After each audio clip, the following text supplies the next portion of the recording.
Okay, everybody, welcome back. I hope everybody had a good lunch and had a chance to chat with folks. So we are moving on to our second speaker of the day, and to introduce this speaker, we have Yan Wang. So.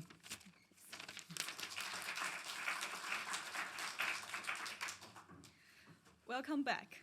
First of all, thank you, Alison and Ron, to devote a lot of love for my introduction for Dr. Grizzard. And I want to welcome everyone again for the Communication Department Fall Colloquium. On behalf of the Department Colloquium Committee, it's my honor to introduce our speaker this afternoon, Dr. Matt Grizzard. Dr. Grizzard is a Scarlet and Gray Associate Professor in the School of Communication at The Ohio State University, one of the most prestigious awards offered by OSU. Matt earned both his MA and PhD in communication here at Michigan State University, where he worked closely with a cohort that includes several successful graduates from our program, including our own esteemed Dr. Eden. And he came to MSU in 2007. Best in Tar Heel Blue from his undergraduate days at the University of North Carolina, and left us only a bit more green in 2013 for job at the University at Buffalo. After a very successful tenure in Buffalo, he took a position at OSU, where he has continued to build an outstanding program of research. And his return to the place where he began his outstanding career makes today's talk a homecoming that is all more meaningful. Dr. Grizzard's research sits at the intersection of media psychology and mass communication, examining how people make moral judgment as they engage with popular media, particularly narrative forms, and his works has appeared in all of our top communication journals, including Journal of Communication, Communication Research, Human Communication Research, Communication Theory, Media Psychology, and others. His recent paper published on New Media Society investigates how affective disposition theory and Schoenfeld reasoning can explain audience reaction to social media narratives about unvaccinated individuals who die of infectious disease. Dr. Grizzard's achievements are nothing short of distinguished, just like his photo, which hangs proudly on the wall of the acting room. His record of excellence has remained as consistent as smell in that picture, from his doctoral days here at MSU to his outstanding career today. This afternoon, Dr. Grizzard will be presenting his talk titled Stories, Characters, and Morality, Mid-Career Reflections on a Program of Research. Please join me in warmly welcoming Dr. Grizzard.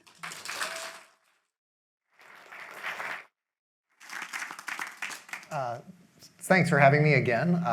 I remember right when I left MSU and I was at Buffalo, like the second year I was there, the grad students nominated me to come back and give like the junior version of this talk when I was just an assistant professor.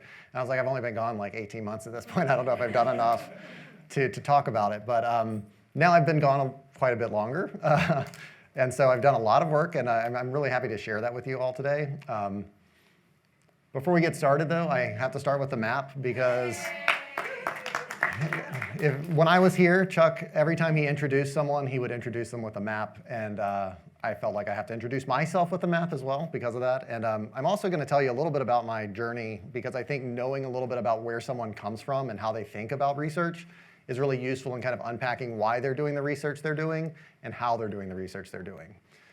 So I started out life in a town called Jarrett, Virginia, 600 people, very, very small. 9,000 in the county, and it's only known for two things. One of the things is that it used to have the electric chair for Virginia, so when we would sentence people to death, that was in Jarrett. And then the second thing it's known for, if you guys remember the listeria scare from Boar's Head plants last summer, that is also there. And if you draw a line between the prison and the Boar's Head plant, my house was like right on that line. And there wasn't much else in between. So that's where I started. And I was ready to get out of there, I think, from when I was about 10 years old because, I love my family, but like there's nothing to do there. So I ended up going to University of North Carolina at Chapel Hill for my undergrad, where I was a music major. I was there to perform voice, essentially. I was a tenor, and I did opera, and I did 19th century art song, German lieder, French art song, all sorts of stuff. I was in the opera, I was in the choir, and I thought that's what I was going to do with my life. And then it turns out, after 2 years maybe of doing that, watching how much better other people were getting and how I wasn't quite getting as good as them. I was like, well, maybe I should pick something else to do. But my favorite classes as a music major were music theory, essentially, which is just about how does music work? What are the functional components and like how do things go together? And how do you create the sounds that you would want to create? So then I discovered comm studies, which at North Carolina, there are two different programs. There's the Department of Communication Studies, which is almost entirely critical cultural, but then they also have production. And then there's the J School there. Well, I was in the Department of Communication doing critical cultural work, and it was the first time that people had started to talk about media entertainment and how it was like, something worthy of study. And so I was like, this is really interesting. And then I started taking classes in production, and I was like, oh, this is really interesting too, because I was learning the rules and the functions of putting movies together. And I thought this is really interesting. So I was just really curious about that stuff. I didn't discover comm until like my senior year. So I took a couple of years off and I applied to a bunch of different programs. And most of them were critical cultural. And I picked randomly, Michigan State is one of the programs that I applied to, because I didn't know what I was doing. I was a first-generation college student. I didn't know anything about graduate school, what I would be doing or anything like that. But I saw my professors doing research and studying things, and I was like, I want to try that. And so I get a call from Ron Tamburini one night. And he said, can I talk to you for a minute? And I was like, OK, I don't know really what I'm going to say, which was good because he talked almost the entire time. But I remember asking him, I said, do you guys do any critical cultural work here? They are really interested in that. And he was like, no, we do not. He said, but if you come here for your master's degree, you will learn a lot about doing research from a social scientific perspective. We're really good at that. We train people to do that. And then you can decide if you want to stay in that area, or if not, you'll have a master's degree from Michigan State. There's all sorts of opportunities that are going to be opened up for that. So that's how I ended up here at Michigan State, which is going to appear right there. And I worked with Ron here, and I also worked with like social norms projects, and I was lucky enough to work on some projects with Chuck, and I was his TA for a semester, and I learned just so much about teaching and about how to think about research from those experiences. And so then I took those things with me to Buffalo, New York, where I was there for 5 years. Buffalo is the best food city I've ever lived in. If you like good food and good restaurants, Buffalo should be on your list of places to go. I know that sounds random. It's not just chicken wings, I promise. And then I ended up back in Columbus, Ohio. Back in the Big Ten, back where people are doing social scientific research and they're really interested in communication as a process. And so that's what I want to talk about today. I want to talk about my research, and if I can get this to work. Oops. Whoa, I just went forward about 15 slides. 1 second. Now I've got spoilers alerts, so. Let's see, where are we? All right, so this is where we're going to start. We're going to start with my guiding research philosophy, because like I said, if you know why people do research, you understand it better. I'm going to talk about defining stories, and then I'm going to talk about effective disposition theory, which is a theory I've been working in for a while now. And I'm going to talk about a paper that we published in JOC a few years ago that does some really interesting things, I think, with testing effective disposition theory. I'm going to talk at the end about some current and future directions that are building on that work. And then I'm going to leave you with some concluding thoughts that are kind of like pie-in-the-sky ideas. So I think this slide represents my research philosophy. First and foremost, over here on the right side of the screen, we have depictions of what the universe would look like, either from Ptolemy's perspective, right, which includes epicycles, versus the Kepler model of the universe, which doesn't have all of these epicycles. And if you don't know what epicycles are and you don't know their importance of social, or in terms of scientific theory, you should read about that, because they're all about removing unwarranted assumptions. And they're about seeing how does the world work if we think about it from a more simplistic perspective. And so then I've got some other quotes up here. Measure what can be measured and make measurable what cannot be measured. Galileo said that. Truth is ever to be found in simplicity and not in the multiplicity and confusion of things. I very much believe this. If my work gets any kind of criticism from reviewers in the journal publication process, it's always, this is obvious. You didn't need to show us this. And I'm like, I'm sorry, I thought we did science here, but maybe I'm wrong. And then lastly, that which can be asserted without evidence can also be dismissed without evidence. That's Hitchens' razor, which I particularly love. So that's where I'm coming from, like simplicity, testing assumptions, and showing things that we already know to be true. And I'll talk about why there's value in that. But before we get there, let's talk about stories. Storytelling is probably the oldest form of communication. We were doing stories before we could write. The famous epics that we think about, like the Odyssey and the Iliad, those were told to other people before they were written down. Cave paintings were probably used for storytelling and things like that. So stories hold this really central part in our lives as humans. And there have been lots of ways to try to define stories. One of them is like with narrative structures. And so you'll see people talk about, well, a story is something with a plot, and there's a setting, and there's a conflict, and there's a resolution. You'll hear people talk about the 3-act story, right? Like Act 1, Act 2, Act 3.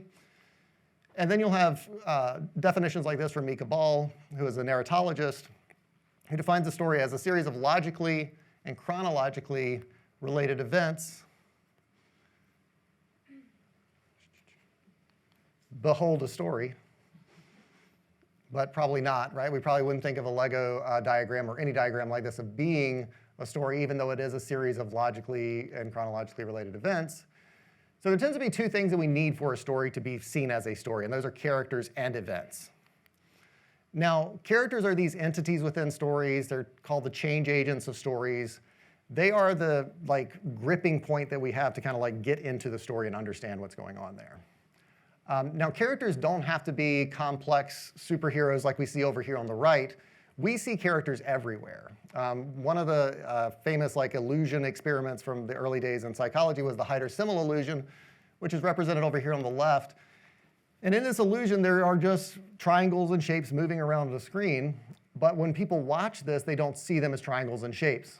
They see them as entities with desires and sadness and conflict, and all of these things are happening in those types of characters. So characters are just basically what we are viewing as some kind of entity or living being within the story. The other basic element of stories that we need are events. These are transitions from one state to another, right? So a story isn't just a snapshot. It has to be a series of things that happen. It doesn't have to be a lot of series of things that happen. It can be just one little thing. But these events have to occur. And there's two different events that I like to think about, and they're kind of represented up here on the screen, right? One of them are the things that the characters do in stories, right? So characters will drive the plot forward by doing certain actions. Michael Corleone in The Godfather coming out of the bathroom with the gun and executing the dirty police officer and the rival mob boss is an example of a behavior. It's something he did. It's an event that occurred, and he had willing ability to engage in that event. The other things that happen in stories are just things that happen to the characters. If you've not seen The Big Lebowski, this is an image of the dude sitting on his toilet right after the rug peers came and peed on his rug. The dude did nothing. The dude did nothing to bring this about. He had no will or action in the scene. It was something that was done to him, but this is also an event. And so I'm going to call these outcomes versus behaviors today, right? And sometimes these things are completely related, and there are outcomes that occur because of behaviors and whatnot. But it's useful to think about these things as separate from one another. And so stories represent just a series of events and characters happening. We have events like in Cinderella. She's nice to the dog. There's a dance. She gets a dress. Her stepsisters tear up the dress. The fairy godmother comes along, sings an absolute banger, and she has a new dress. She goes to the ball. She loses her shoe. Her shoe is found. Oh, no, her shoe breaks. Oh, but now her shoe is back. Oh, my gosh. Lady Tremaine is so disappointed in that, and then she's married and happily ever after, right? There are micro events, which are like components of this, or micro plots, where it's maybe just one element of the story, like being nice to the animals. Those put together can turn into an overall macro plot, right, where it has some direction that we might describe, right? We might describe Cinderella as a rags to riches story. That's the macro plot, but there's a lot of little events that occur in the middle of that. So where does that get us? Well, we have stories, there are characters and events, and I think these are probably the two things that we need to understand the most, and maybe the only things we really need to understand about stories. Like if we wanted to define a scientific theory of stories, we probably don't need to think about much more, and I'll explain why I think that's the case in a bit. So when it comes to explaining these processes, I think the best example of this is effective disposition theory. So if you read the literature in storytelling or mass communication, there are tons of really complex ideas about how we respond to stories. I would call them mystical, magical explanations. These are the epicycles, I think, of our theories related to storytelling. They're the things that yeah, we can reason and say, yeah, these things are occurring, but we don't have a whole lot of evidence for them. One of them is identification. This is that idea that, oh, when you watch a story, you are the character. You feel like you are the character. Zillman absolutely hated this idea. And if you read any of his chapters, there's usually like at least a paragraph, maybe 2 or 3, devoted to why this is such a stupid idea. It's a stupid idea because it's unnecessary. None of this has to be true for us to enjoy a story. When I'm watching Halloween, I do not think I am Jamie Lee Curtis, nor do I have to. I don't have to feel like Michael Myers is sneaking up on me to feel upset that I'm seeing a serial killer stalking someone else. All I have to do is say, that seems like something that shouldn't happen. So I don't have to feel like I am her to enjoy this story. It's an unnecessary assumption.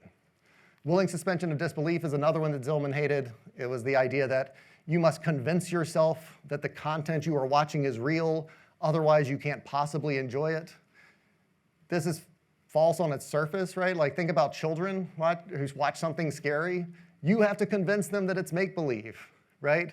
You have to tell them, no, don't worry, it's just all made up. It's nothing to be concerned about. So ADT takes these kind of like magical, mystical explanations and throws them out the window and says there's some basic predictions that we can make, and we can provide a really parsimonious explanation of this just by saying that narrative enjoyment, why we like narratives, are just a function of 2 things. It's how we feel about the characters. Do I like or dislike them? I think they're good or bad? And then the outcomes that occur.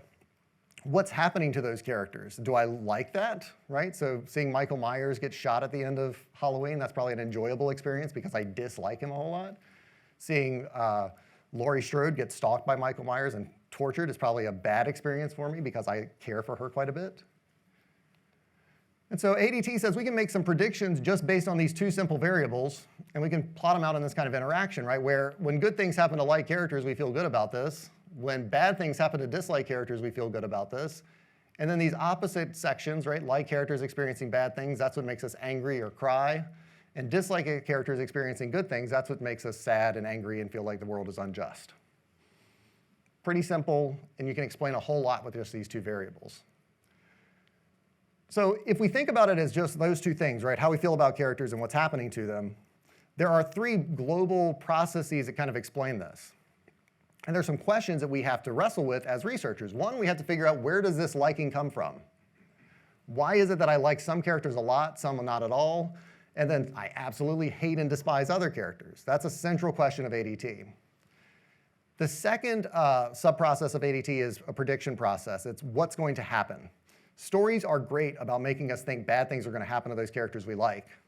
That is the best thing that stories do, probably, in terms of generating a response from us. They take characters we like a lot and put them in really terrible situations. Cinderella getting her dress ripped up, right? That's a bad situation. It makes us feel anxious. It makes us feel sad. And that facilitates then desires for what's going to happen in the story and what we want to see happen. So that's like the second process, anticipatory responses. And then lastly, it's the outcome evaluation process. When we do see these good or bad things happen to characters, how do we feel? So Zillman laid this out in this kind of like path model, but it's not really a path model. It's more like a heuristic demonstration of these processes that I've just been talking about. So it starts with disposition formation, which Zillman says, basically we observe a behavior, and then we either approve or disapprove of that behavior. And then that approval or disapproval predicts positive affect or negative affect, liking or disliking, caring or resenting, amity or enmity.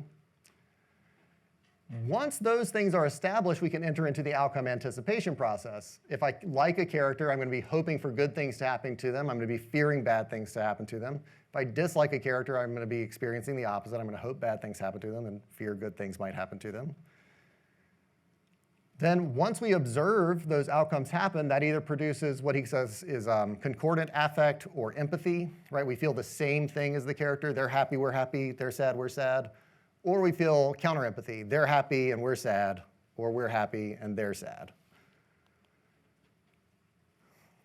Finally, we get to this last process of approbation or disapprobation of the outcome itself, right? So this is kind of like the reasoning processes we might engage in after the effect, right? Like, I wanted something good to happen to that character, but maybe that was too good. Or I wanted something bad to happen to that character, maybe that was too bad. So when we worked on this project, and I say we because I'm going to acknowledge a bunch of co-authors at the end.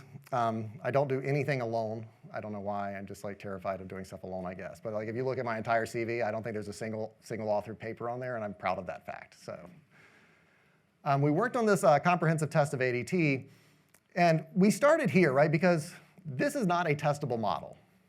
It's not testable for two reasons.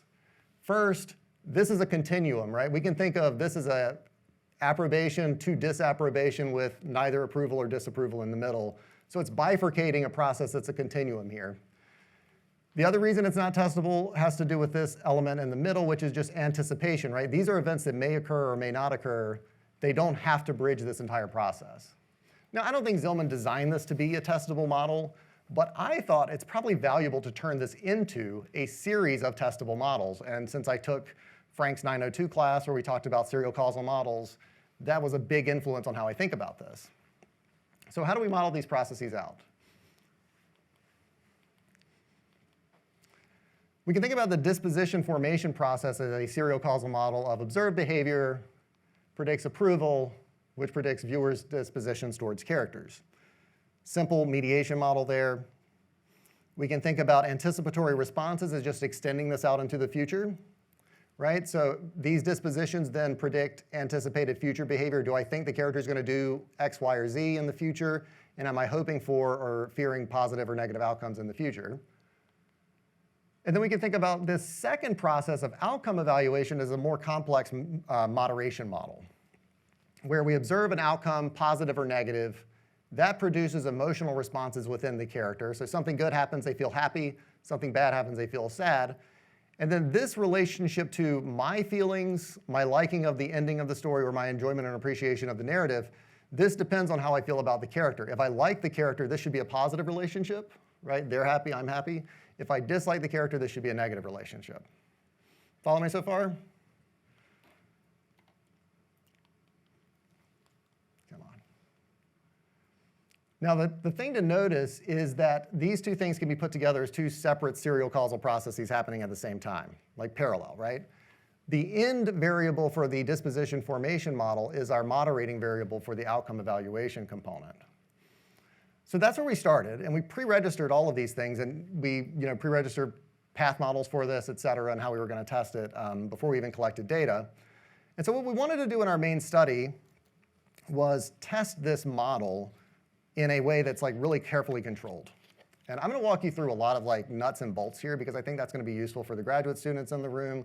But I think it's also useful for me to like think through this and just to demonstrate why this is like a reductionist approach, and then reductionist in like a valuable way, not a silly way.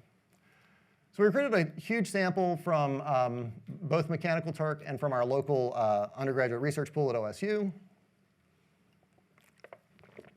And we did a comprehensive test by writing a 3-act narrative called After Careful Consideration. Write what you know. So I wrote about a college student trying to get into college. Everybody reads a 150-word intro about that. There's an Act 1 where the main character, Amelia, interacts with another character, and she's either kind or cruel. And then the important part is we stopped it right here, and we did a bunch of measurements. We measured how much do you approve of the behavior, and how much do you like the character. Then after we got those measurements, they see the next thing. They see Act 2. Act 2 presents Amelia with a moral decision. She can do something good or something bad. We stop it there, and we measure anticipated behaviors. What do you think she's going to do? What do you want her to do? The anticipatory responses process. After we get those measures, participants come back and they read the end of the story where she actually makes the moral decision. She either cheats or doesn't cheat on a test to get into school. And finally, she's either rewarded, she's accepted to school, or punished. And so we have a 2x2x2, so we have 8 different versions of this story, right? Every version of Amelia that's consistently good, consistently bad, and then the mixtures in between, and then versions where those characters get in or get rejected from school. And then we coupled this with this kind of like phased research approach. So now, like I said, I was going to get into the nuts and bolts here, so you're really going to see like stimuli and what it looked like and when they saw it. So this is the beginning, right? It's late August in Silver City, New Mexico, and Amelia is trying to start her senior year of high school. Amelia has a strong interest in computer science, which she's never really been able to pursue. So she figures college is the only way to develop her interests. However, her grades have never been very good. Her only hope is a computer programming test that New Mexico State University offers to students just like her who would otherwise not qualify. Amelia needs to give it everything she has, but how far is she willing to go? So that was the intro that everybody read, and then they get into Act 1, which are our disposition formation prediction. So we're going to have the character do 2 different behaviors. We're going to measure approval, and then we're going to measure dispositions toward the character. And so in this section, Amelia interacts with another student, and she's kind or cruel. Here is the version of Amelia being kind. Here's the version of Amelia being cruel. We were really, really careful to hold everything that we could constant. The things that are manipulated in this are like very minutiae. If you put this into a plagiarism software detector, it's like 95% or 96% similar to one another. So, hey, Chrissy, Amelia called out across the cafeteria. Chrissy looked up and smiled or cringed. Chrissy was sitting in her chair in her usual spot. She was born with muscular dystrophy, had been in a wheelchair. Amelia had been Chrissy's best friend or bully since kindergarten, and she always went out of her way to make Chrissy's life cheerful or miserable. They have a conversation. It's the same conversation in both versions of this. And then that's basically Act 1. So like not a whole lot that we're changing there. And then we measured behavioral approbation. So we used a 9-item scale here. Amelia's behavior toward Chrissy was ethical, acceptable, moral, right, heroic, wrong, logical, and moral evil. Really good reliability on that measure. We tested measurement models for all of these things too. We have unidimensional measurement models, so that's good. And then we measured character liking and character morality. I like Amelia. I would like to be friends with someone who's like Amelia. I despise Amelia, et cetera. And then morality. Amelia seems like the kind of person who would physically hurt another person, deny others their rights, et cetera. Good so far? I'm not going too fast, am I? That's making, oh, OK. So that's what we measured there. And then we run this model. And this is what we find. Really super strong manipulation here. 0.85, that is a standardized effect, not an unstandardized effect, explaining 72% of the variance in how much they said that behavior was good, bad, et cetera. And then that approval predicting Act 1 dispositions towards the character, 0.94, R squared 0.88. If you run a model fit test on this, you get really good CFI, really good SRMR. RMSEA is pretty high, but this gets elevated in single degree of freedom models. It's not really a useful indicator there. So pretty good evidence that we come to like or dislike characters based on the behaviors that they do and how much we approve or disapprove of those behaviors. All right, phase 2 was anticipatory responses. That's this model, right, where we test that same model that we just looked at, but we're going to predict anticipated future behavior and then hopes for positive outcomes. So in the second part of the study and story, Amelia finds a test, a copy of the test she can cheat or not cheat. There's no manipulation in this act. Everybody read the exact same thing. I got to stick around closer over here. I like walking, but I'm just going to have to stay in this spot. This is what the story kind of looked like in this section. Amelia quickly walked to her locker, put in her combination, and grabbed her notebook. As she started back towards the exit, she passed the main office. Lying on the floor right outside the door, she saw a large envelope with NMSU's logo on it. Suddenly it dawned on Amelia what she was looking at. It was a copy of the test. Thoughts raced through her mind. Should she grab the envelope and run or leave it where she found it? She'd have to decide fast because she could hear someone coming down the hall, ... Now we measure new things. We measured hopes for positive outcomes with the 2 items. How much do you hope Amelia gets into NMSU? How much do you hope she gets rejected from NMSU? I know Frank would be disappointed that we didn't use 4 items, but 2 is OK, I think, in this instance. And so we measure these after Act 1 and after Act 2. So we just stretched this model out, included those 0.87 here, 0.94. All of our indirect effects are really large. We're getting more degrees of freedom, and RMSEA is going down, so that makes me think that like it's just an artifact that it's elevated. CFI is really high. SRMR is really small. So it's the behaviors that is producing approval, which is producing liking or disliking, which is making me hope that she gets into university in Act 1. It makes me hope she's going to get into the university in Act 2. So disposition formation is what's creating these positive and negative fears.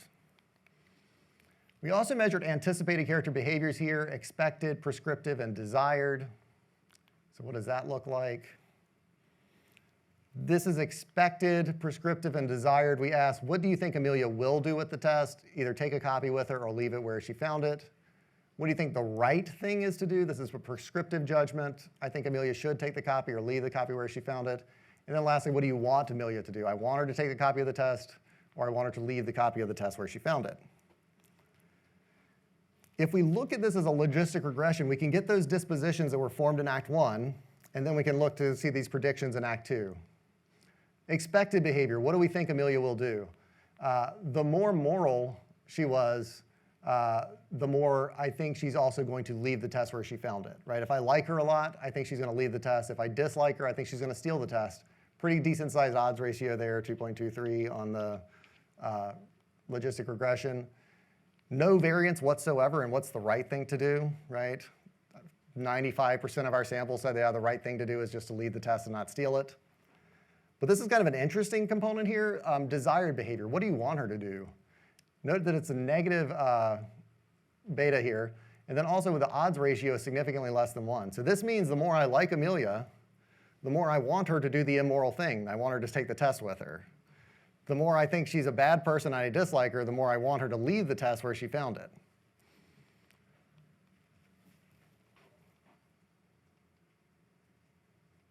Oh, sorry, got a repeat slide in there. So we predict that characters are going to behave the same way in the future. We want them to do bad things, though, if it's going to help them and we really like them a lot. That's kind of like maybe how we think about our friends, too. We're OK with them doing some bad stuff as long as it kind of helps them out. And then so Act 3, they come back and they find out what she did. Does she leave the test or steal the test? And this was randomly determined based on those conditions. So Amelia made up her mind. She left the test where she found it, ran back out the open back door. Or Amelia made up her mind. She grabbed the test and ran back out the open back door. And then she had a copy either of her notebook or she had a copy of the test. So again, maintaining a really high level of control over the stimuli here, not changing very much.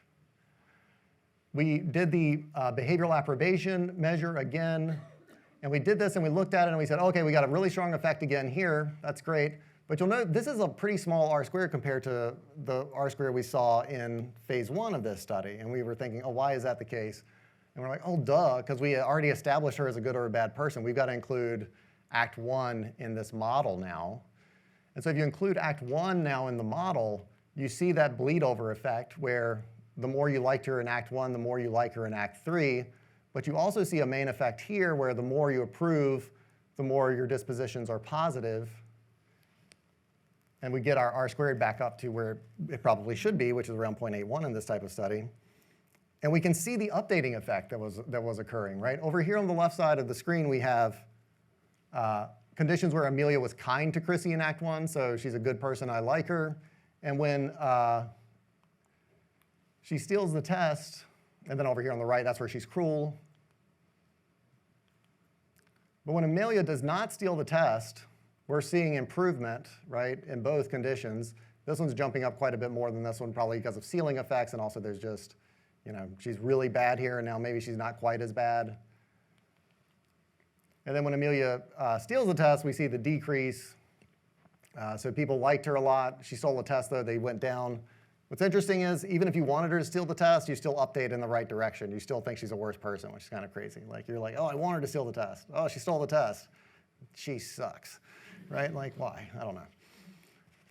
So disposition updating occurs, and it seems to be generally consistent with ADT's behavior, right? It's not like as soon as we like the character, nothing changes that. We like them, and then we're going to continue to evaluate behaviors and see what they're doing.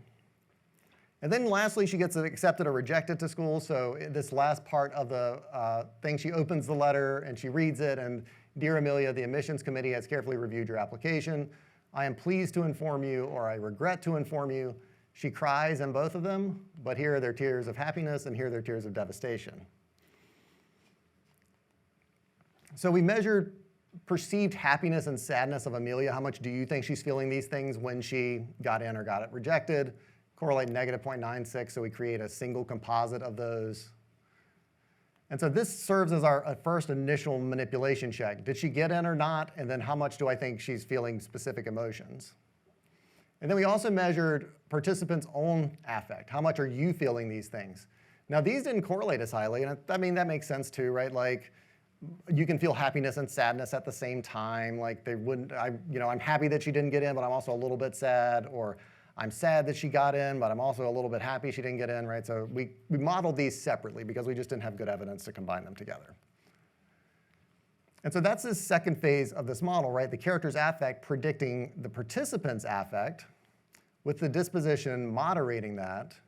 And if you turn that into an actual path model, it looks like this, right? Where you have your two main effects, and then you have the interaction term there predicting it as well. So we had to do that for the participants' happiness and sadness separately, right? Because we couldn't combine those together. But like, look at these beautiful interaction terms over here. If I'm at the mean, I don't really like or dislike Amelia, then her perceived happiness has no effect on my actual happiness. Or her perceived sadness have an effect.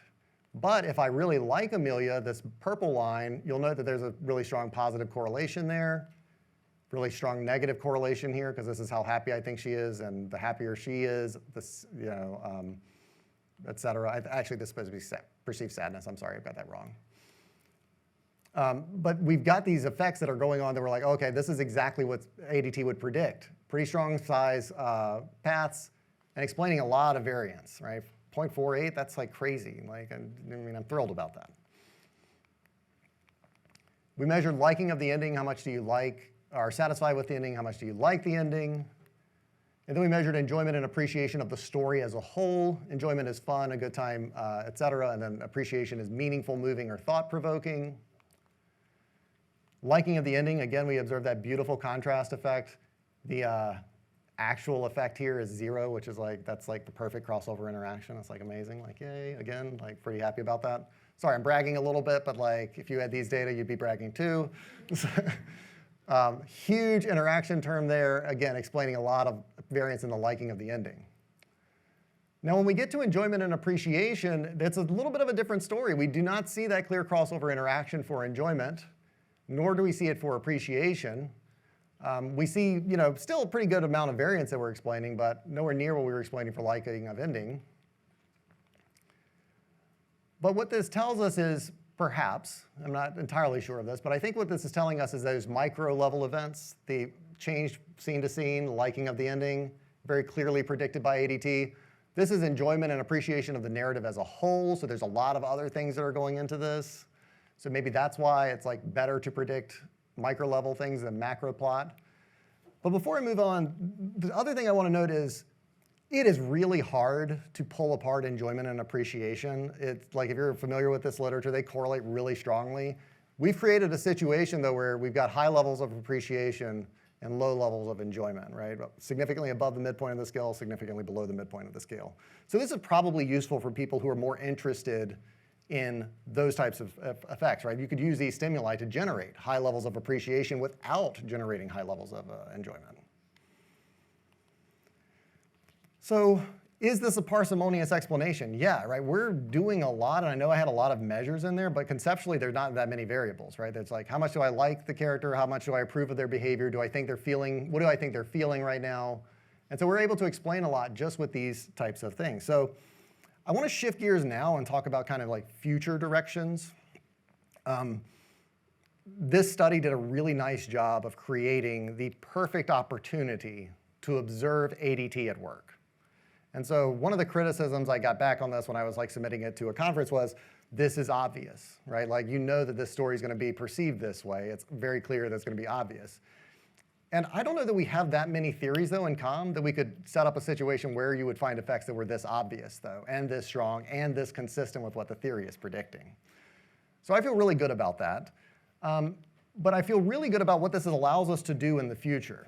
If you know anything about like narrative entertainment research, there is always the desire to layer complexity onto things, right? Like, let's add some more complexity here. What happens if like the characters are like this? What if the characters are like that? And we have lots of theoretical musings about it.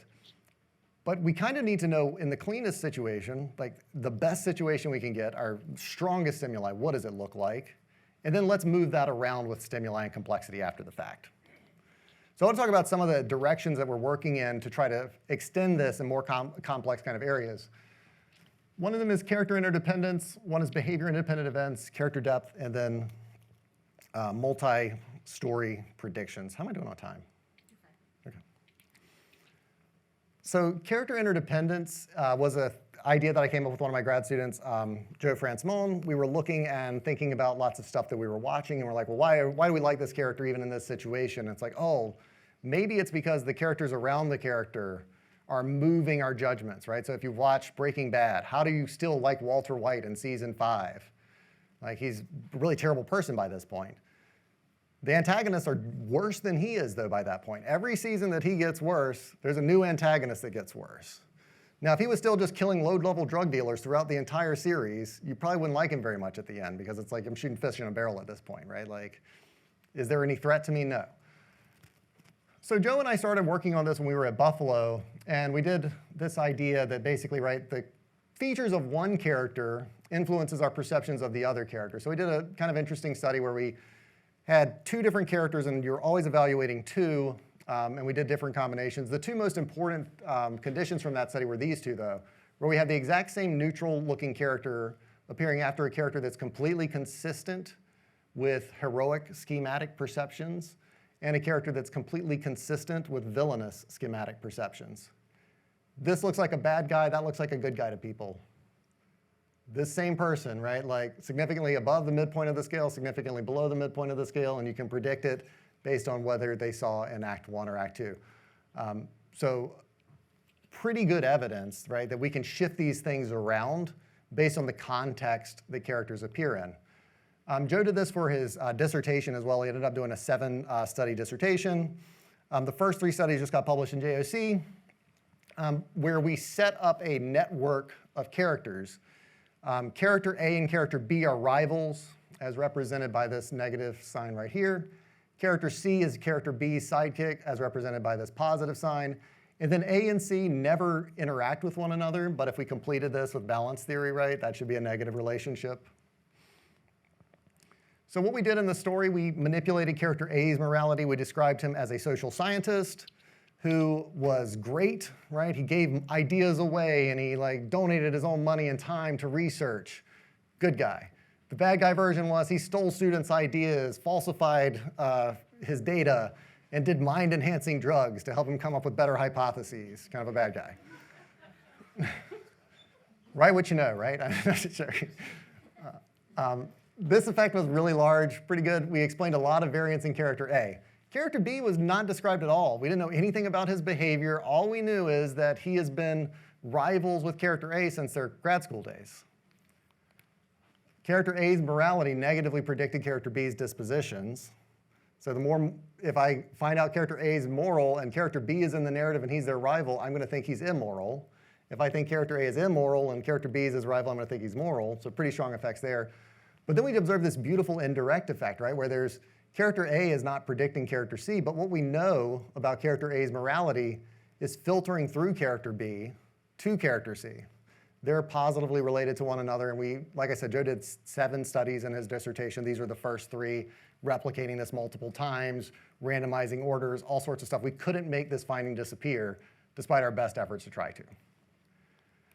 So that's character interdependence. That's something we can layer on top of what we already found out. Like, what if Chrissy and Amelia are both trying to get into school, and then Chrissy is, you know, being bullied by Amelia, and then Amelia is stealing the test? Does that exacerbate these findings? Yes, it should. I'm going to make that prediction right now. It should. We could test it. I haven't done it yet, though. The second thing that we wanted to look at was behavior-independent events. Like, can we generate feelings towards a character before they've even been in the narrative? So we had a positive and a negative situation here where Amelia's parents had to sell her car, or they bought her a brand new Porsche. If they had to sell her car, we like her more.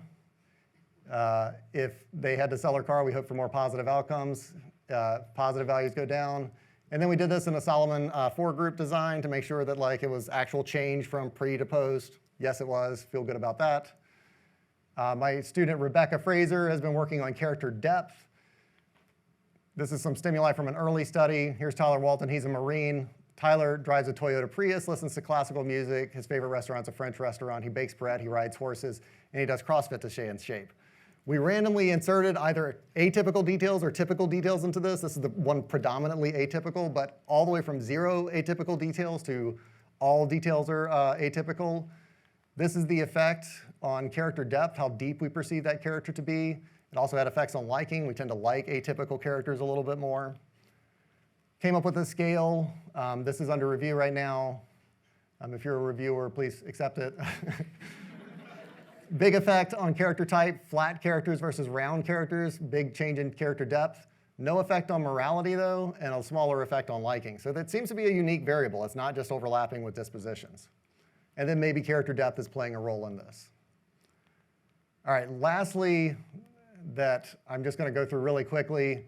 We're also trying to do this with 9 conditions here.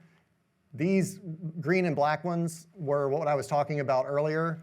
ADT, though, also makes negative or 0 predictions for a bunch of different types of stories. Neutral characters experiencing good outcomes, neutral characters experiencing bad outcomes. Like, nothing should be happening there, nothing should be happening here. So we've come up with 180 stories, 20 for each one of those quadrants. We have now pre-tested them with a large sample of participants. We have ratings of how moral do you think the character are, and they either saw both sentences or just one. How good or bad do you think this outcome is for the character? Our stimuli are working really good. That's an F of 1700, partial latest scared of 0.954. This is morality. These are the negative morality stories. These are the positive morality stories. And it doesn't matter if it's a positive or negative outcome, right? We've got a super strong linear effect there.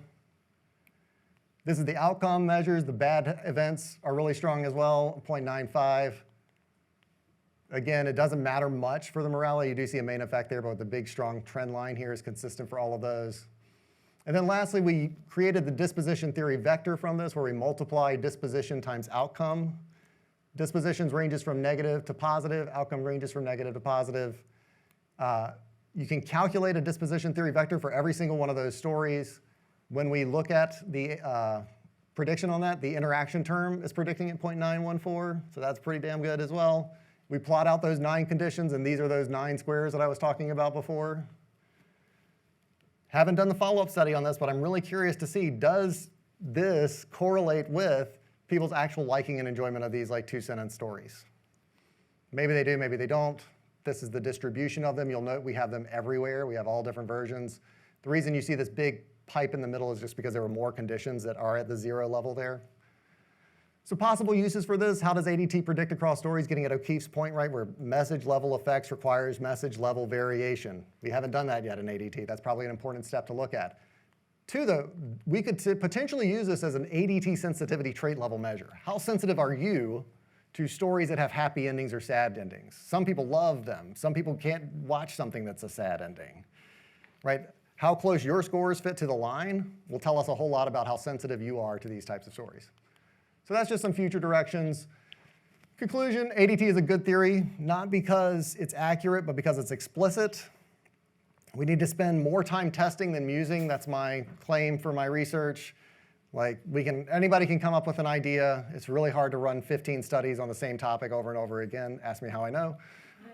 And then the bigger question is, how good in general can ADT get? This is the last kind of like pie in the sky idea that I'm going to leave you guys with. Animals and species have proclivities.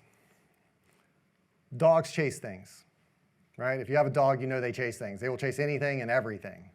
If you run away from a dog, it will chase you. Cats pounce. You can get them to pounce with feathers. You can get them to pounce with balls. That's a proclivity they have. Dogs don't pounce, cats do, right? Humans have some proclivities as well. General things that we just kind of do automatically and then also get joy from. One is affiliation and alliance.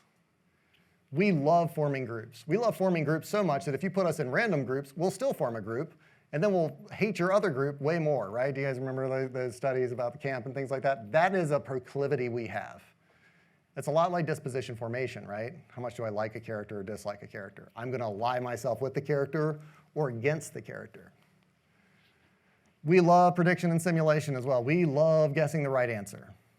We are predicting all the time, right? What am I going to say at this party tonight? What's that person going to say to me? Oh, that person's going to say something mean, so I'm going to come up with something better mean to say, right? We love thinking in the future and forward prediction.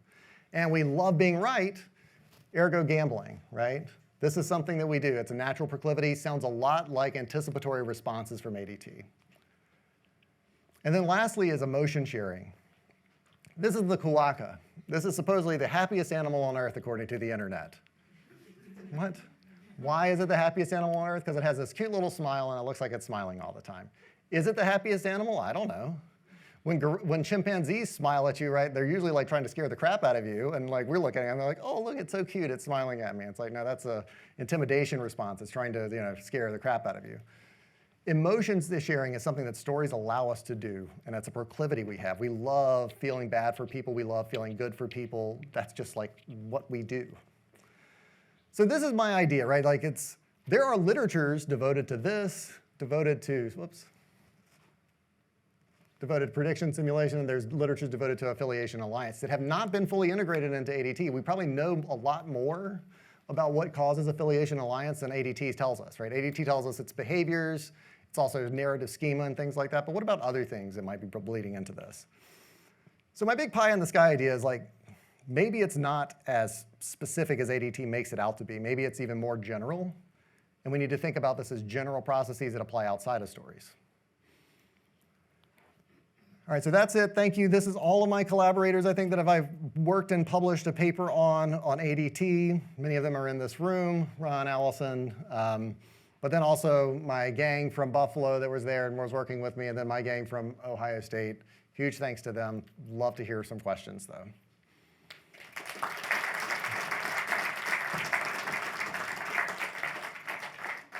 Thank you, and we will take questions. Any questions?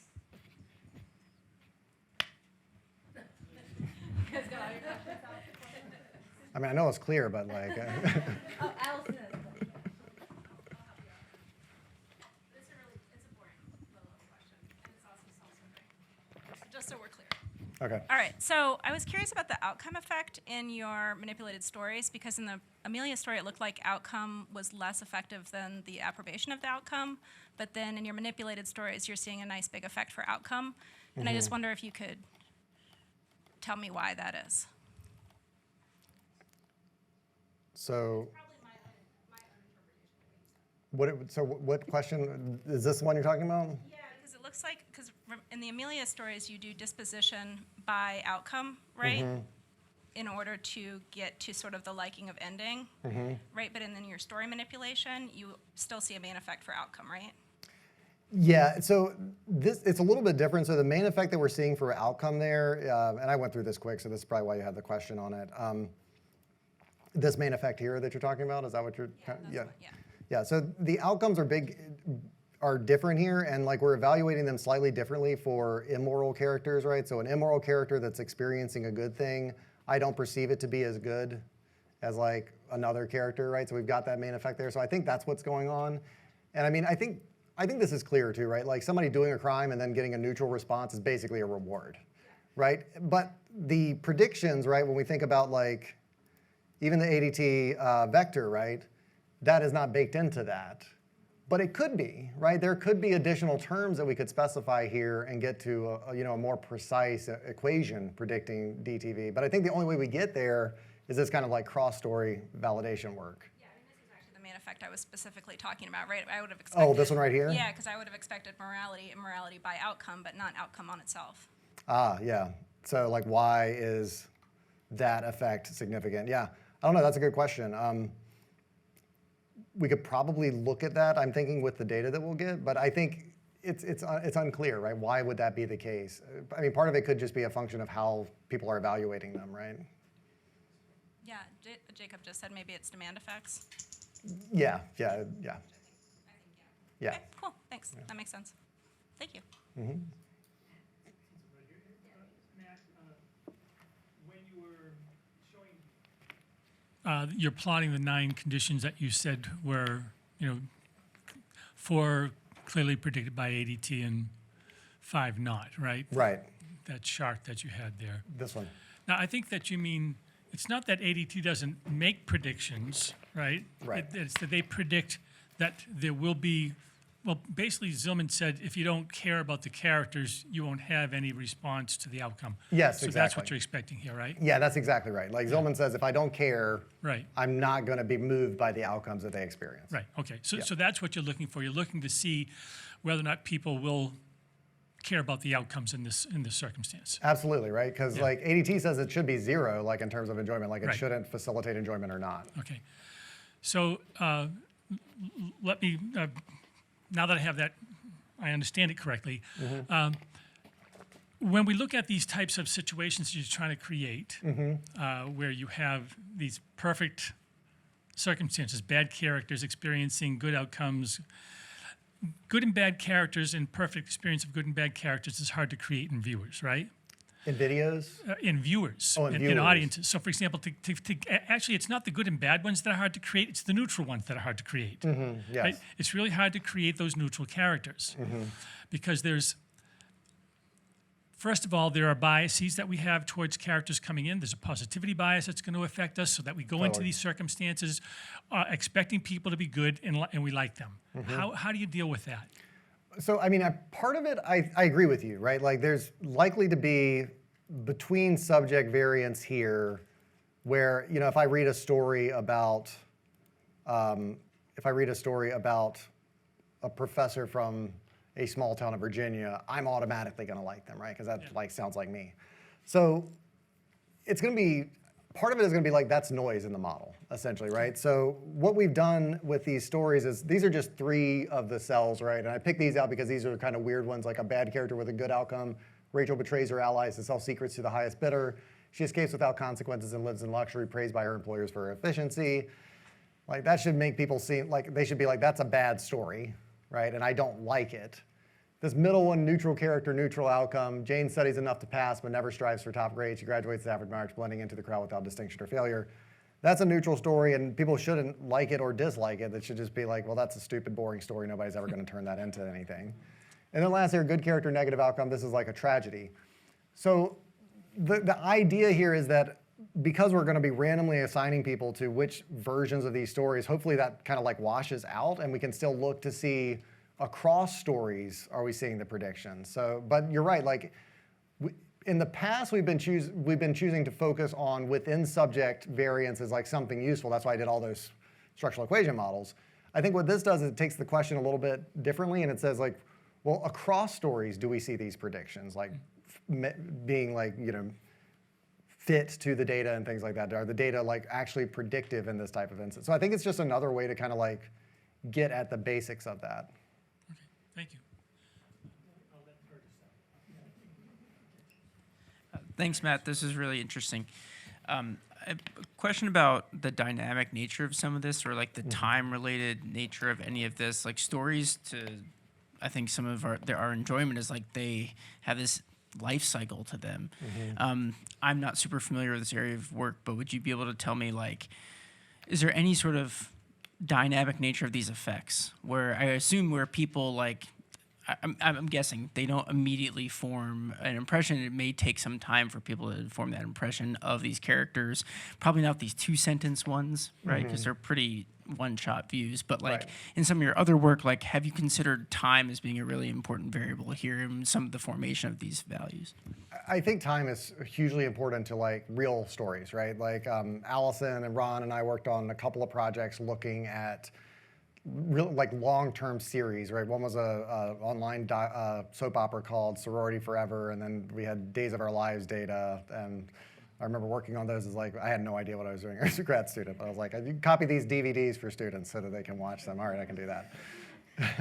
But there we do see it build, right? Like neutral characters become more positive over time, kind of like maybe a mere exposure effect that's happening. Characters we like, we tend to like them more over time the more we're exposed to. Characters we dislike, we tend to hate them more. That's not to say that we don't see crossover effects. There's clearly characters that you start off hating, and then all of a sudden you're like, oh man, I really like this character. I call him the lovable asshole. There's a lot of really great ones. If you've seen Battlestar Galactica, Colonel Ty is one of these. Like first 3 episodes, you absolutely hate his guts. Like halfway through the first season, you're like, man, this guy, I really like this guy. He's got some like oomph to him. So yeah, I think there are temporal dynamics here that play a role. It's probably something we need to look at more, particularly with like really carefully designed stories like this. One of the things that we're doing with this is actually we're going to reverse the Amelia behavior versus like the test behavior. So I don't want to go back to it because it'll take forever. But you'll note that they didn't come to the middle and meet, right? Like the liked character went down but didn't get below the midpoint, and the disliked character went up but didn't get above the midpoint. is that a function of the fact that like bullying a girl in a wheelchair is just so bad you can't get over that? Or is it a function of the sealing a test isn't that bad? Right, so if we can put these in different orders, like we might see where do they end up in those different types of situations. I'm thinking about also like the morality manipulations, like something may hit someone right in the face and shock them right away. They need some time to recover from that moral violation, let's say. And I'm just curious if like capturing that is important. I don't know. No, I think it is. I mean, Molly Crockett's done some work on this that shows like a single immoral act is harder to overcome than like a bunch of moral acts, right? Yeah, so definitely worth looking at. Yeah, Gary. That was great, and I have a question about simplicity. Yeah. I like your idea to keep it simple. You know, Einstein said keep it as simple as possible, but But no not more. simple. Yeah, yes. Yeah. So I would like to introduce a little complexity. Peter Forder's mentor, Kröbel, he wrote a book about action, doing, behavior. So he makes this differentiation between kind of more complex behavioral series, like you were talking about, and behavior like this micro level of, what you show, what you do, what you express. For example, a bad guy showing always a friendly face, might be a very, very different thing to handle. So it connects a little to your last answer, actually, where might ambiguity come in. And when I heard you saying that we love to anticipate, but we also love the challenge to solve riddles. So complexity might be a factor in its own. So how do you deal with that?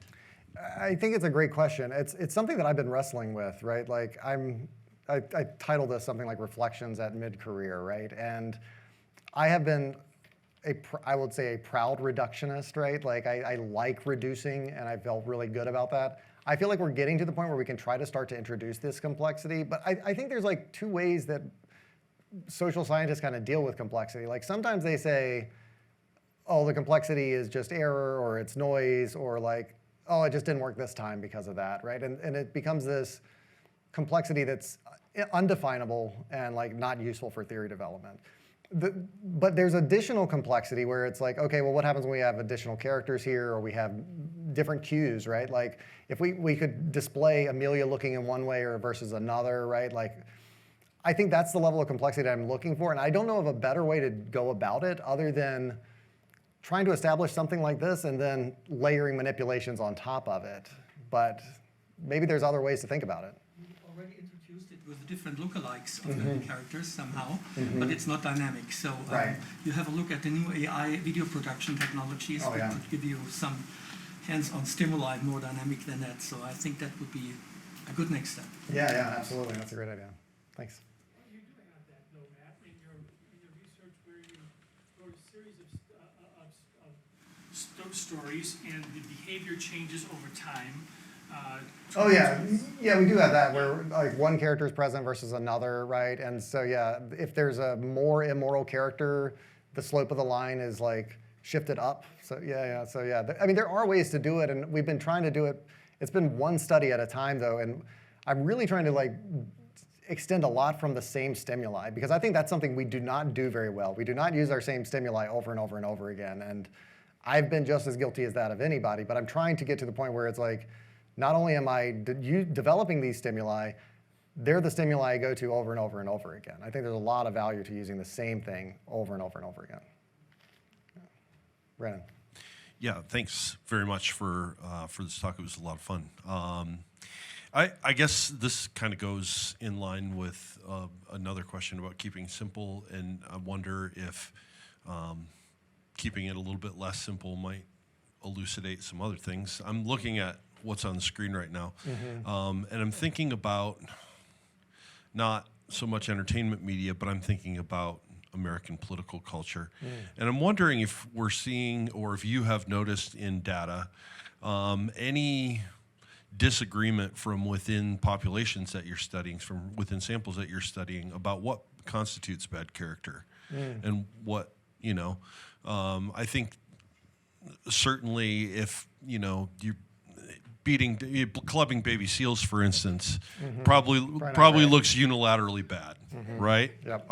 I'm going to go out on a limb there. I'm hoping, but there are some other things like lying to get ahead and making a ton of money and maybe becoming president, or like other things, right? Or not the good guy being the good guy and coming out last. Are those things that are interpreted differently by different populations, by different groups of people? And are you seeing any evidence of that?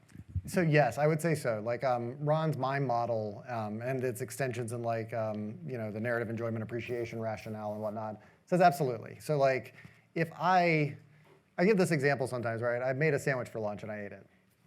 Any moral responses in the room? No. What was in the sandwich? Exactly. Exactly. I made a sandwich with dolphin-safe tuna. Am I slightly moral now? Probably to most people in the room. Or if you're a vegan, though, and all of a sudden I made it with dolphin-safe tuna, you're like, you're still an asshole? Like, it doesn't matter? Because she hates dolphins. But so, yes, I think that is the case, that it will vary. We do have some really cool data, though, from a study where we showed people, this is based on the Herman Cain Awards. Anybody heard of the Herman Cain Awards? Yeah. Yeah, so the Herman Cain Awards were given out because like people were posting online like COVID's not that deadly, and then they die. And Herman Cain was one of these people, and he got it at a Trump rally. And then after he died, his Twitter account kept posting out like, COVID's not as deadly as we thought. And people were like, sir, it killed you. So there was a subreddit that started giving these Herman Cain Awards out. And I'm like, okay, this is a great reflection of an actual moral process and work. It might seem like immoral and terrible that people are like, hey, here's your award for the Darwin Awards, but the modern day equivalent. So anyway, we were like, okay, well, this is actually a moral thing. It's like engaging in moral reasoning. The reason people are giving these awards out is because they think it's bad that you're going online saying, don't get vaccinated, don't wash your hands, don't do these things, and that's a moral violation. So we looked at this and we showed people like, a series of Facebook posts and whatnot. And what gave me hope in that was that both liberals and conservatives disliked the person who was posting, COVID's a hoax, it's not real, I don't need a shot, and I'm not wearing a mask, and screw everybody else and everything like that. So yeah, there is variance there, but there are a lot of situations, particularly in storytelling, that you're trying to get the same response from everyone. I think the more interesting question and the harder one to generate is, how can we keep liking a person when they keep doing things that we like? They cross the line over and over again, and they cross lines that we lay out, and they keep doing it over and over again. And we're like, well, I clearly wouldn't like the person if they did that. Then you see them do that, and you're like, oh, that wasn't that bad of a thing, right? Like, how does that process come into play? No one in particular. No one in particular. I do work at Ohio State, so like it could be, Yeah. So yeah, no one in particular, but habitual line steppers, right? Like, we will maintain our liking towards them. It's a hard thing to understand. Stories are kind of designed not to do that in a way, because like they are typically one-shot things. Like the only thing we know about Amelia is what I tell you about Amelia and things like that. So they're probably not the best place to try to figure that out, but there is definitely that process going on. Solid question. I think we have one more question. Time for one more, you mean? Yes, Tom. Tim?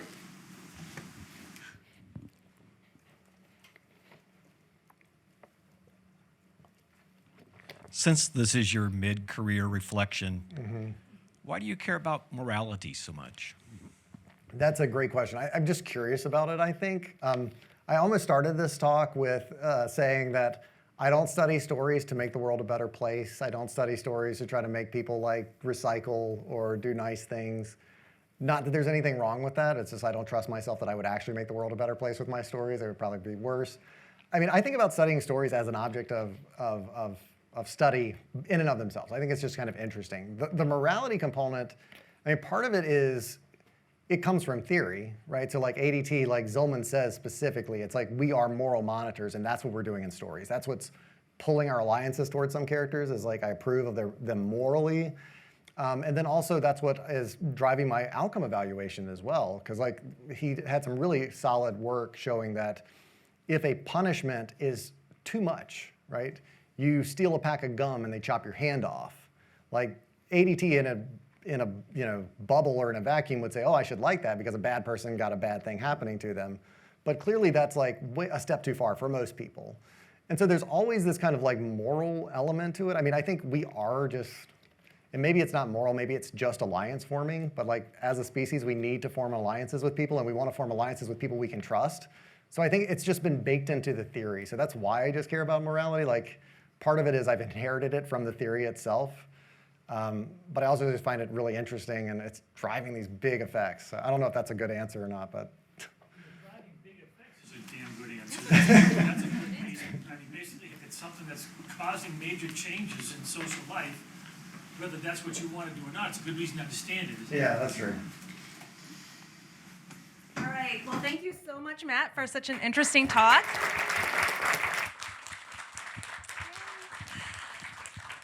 And we now have a 15-minute break, so we'll be back here at 3 for our final talk of the Atkin series. So stick around, or feel free to take a little break, but be back at 3. Thanks.